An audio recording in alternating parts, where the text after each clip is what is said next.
Okay, good morning, ladies and gentlemen of the media, and welcome to another daily press briefing hosted by the Trinidad and Tobago Police Service for Tuesday, 26 January 2012.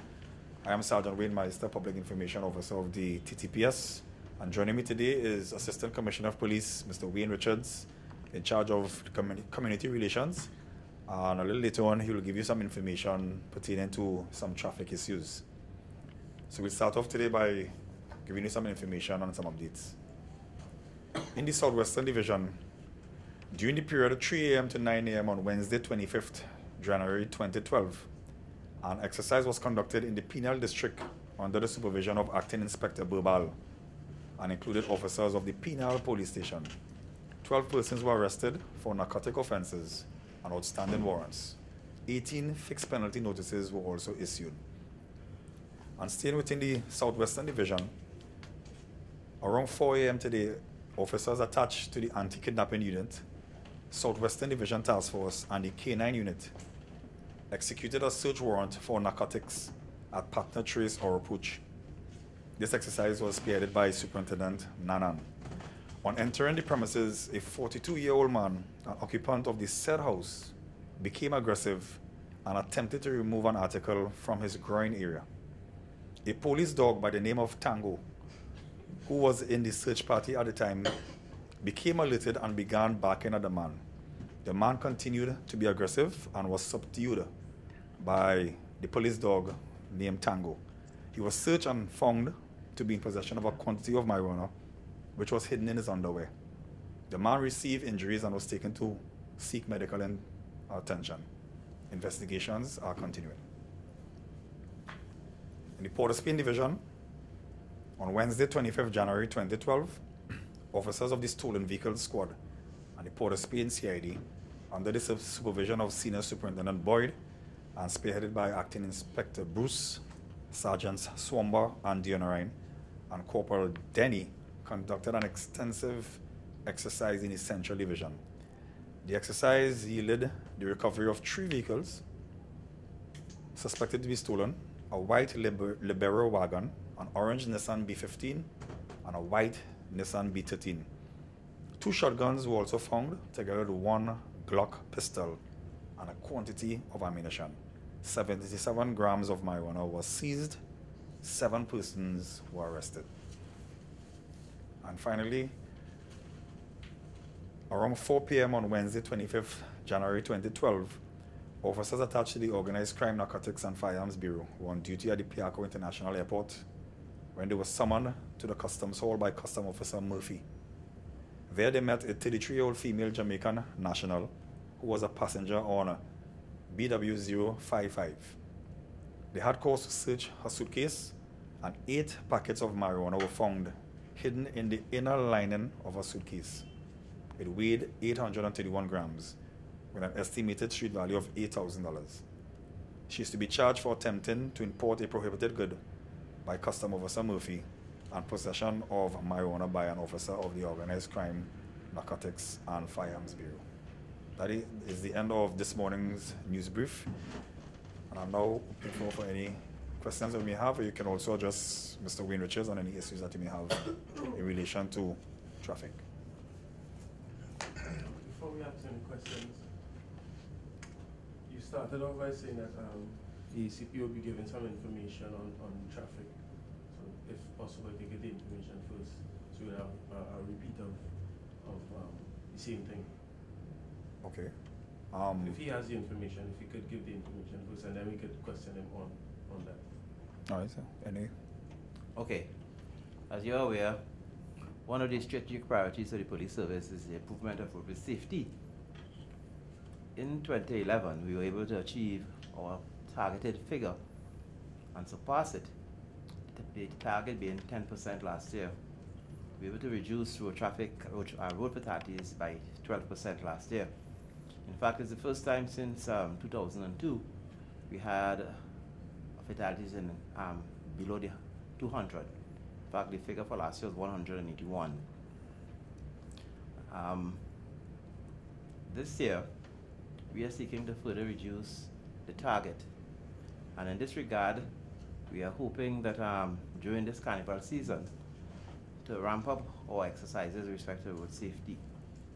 For the year so far, we have had 8 road deaths, and as we say in the police service, every road fatality is one too many. It is our intention to target the following during the carnival season: driving under the influence, the use of cell phones, and speed. Because we certainly believe that these activities have been contributing to the level of fatalities that we've been having over the years. I want to give some additional figures because sometimes these figures are not carried. Between 2008, from 2008 to the present, we have had an annual reduction in road fatalities. In fact, in 2008 we had 262. In 2009 we had 222, a reduction of 40 road deaths. In 2010 we had 206, sorry, and in 2011 we had 181. So you would see that over the last 4 years we have been certainly reducing our road fatalities. This year we hope to further reduce that by the same benchmark figure which we have set of 10%. Last weekend, as one of our strategic exercises, we held a strategic exercise in the San Fernando Station District under the supervision of Senior Superintendent Lulalchan and carried out by Corporal Randani and his staff. 21 persons were arrested for driving under the influence. 18 of those persons pleaded guilty, 2 persons pleaded not guilty, and 1 person was reprimanded and discharged. Those 21 persons comprise of persons such as engineers, businessmen, musicians, and laborers. What was noteworthy, among these persons who pleaded guilty was 1 person who was a second offender, and he was charged $12,000. We do not want to necessarily charge people for driving under influence. However, we have been speaking about this for quite some time, and we feel that the time has come for members of the public to be fully aware that driving under influence is a serious offense, and we will be targeting persons who are making use of consumption of excessive alcohol. We know that we have people who lime and fet, but we would want to urge, when you are liming and fetting and you feel that you need to drink, make sure you have a designated driver. That has been our mantra for the last couple of years since we have been speaking about this, and we want to continue urging members of the public who feel that they need a party to make sure you have a designated driver. Thank you.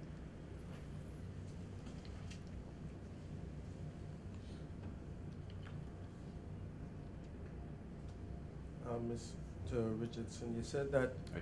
Richard, sorry. You said that your aim is to reduce the road fatality deaths this year. What is being put in place to do so? Well, it's our full intention to increase our patrol matrix around the country, to have more patrols along the highways, and we've been taking particular attention to those areas where we tend to have repeat fatalities. No, we have dealt with the DUIs and the cell phone for a little bit before. Regarding the speed, on Monday, Mr. Iwatsky was making mention of failure of legislation is somewhat deterring the police officers in dealing with the issue of speed. Mr. Meister made mention of it on Tuesday of their speed traps that the police service use. Could you enlighten us as to what these speed traps entail? Not necessarily where you're going to plant them, but what are they and how effective are they? Well, generally, the problem we have at present on the highways, because of the width of the roadway, it is very difficult for us to use the present system that we use for speed. However, which is? Well, where officers secrete themselves behind trees and lampposts, etc., and then come out and do front stop signals and so to cause motorists to stop. Right? We want to move away from that because there is technology at present which can be used to test speed. I'm fully aware that in the 2011 bill to replace the Motor Vehicle and Road Traffic Act 4850 includes new measures for measuring speed by police officers, and we are hoping to get that.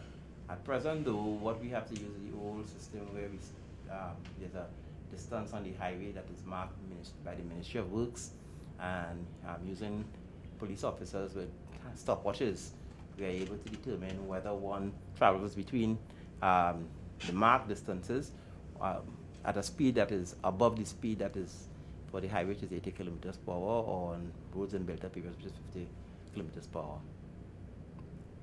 And how effective has that been?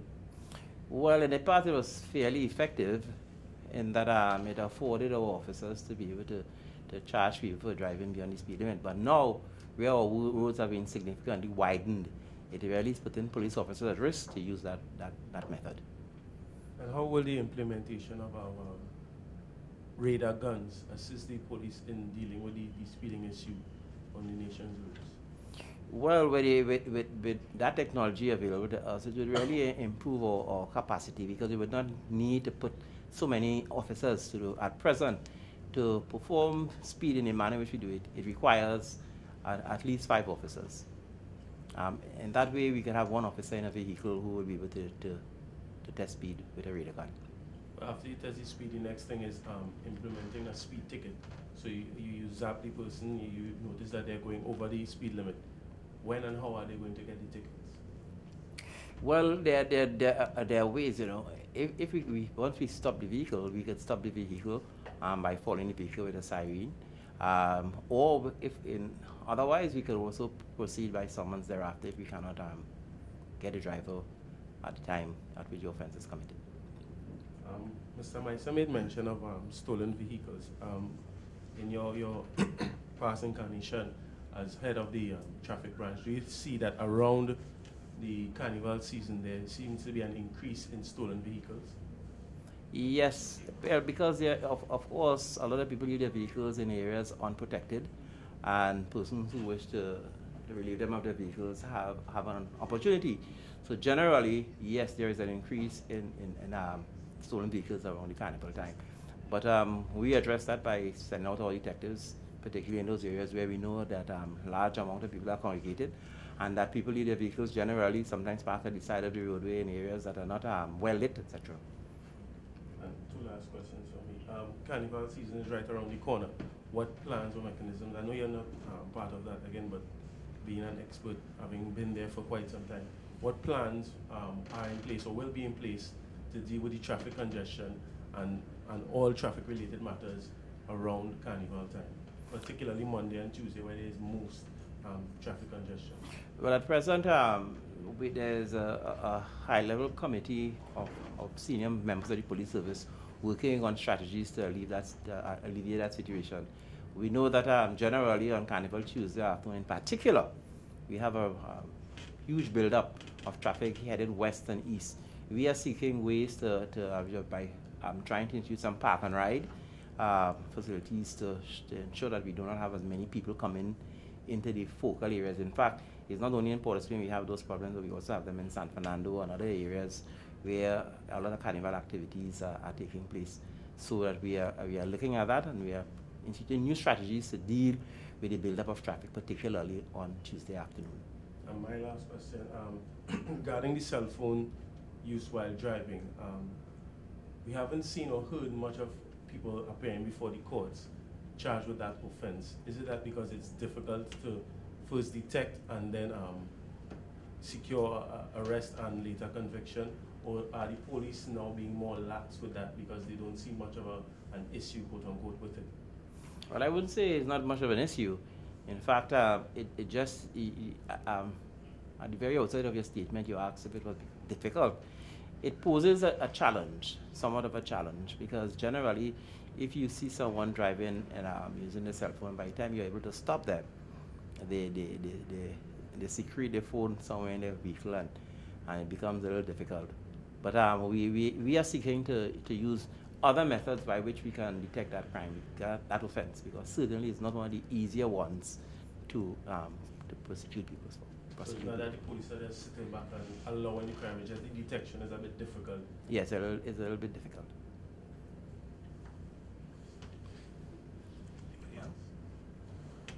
More questions? Okay, ladies and gentlemen, thank you very much for gracing us with your presence at another daily press briefing for Thursday, 26 January 2012. I hope that the information was enough for you to go back with. And we'll see you all again, same time, same place tomorrow. Again, we want to urge members of the public to continue to assist us, continue to partner with us in the reduction of crime. Thank you very much. And road fatalities. And road fatalities, of course. Thank you very much.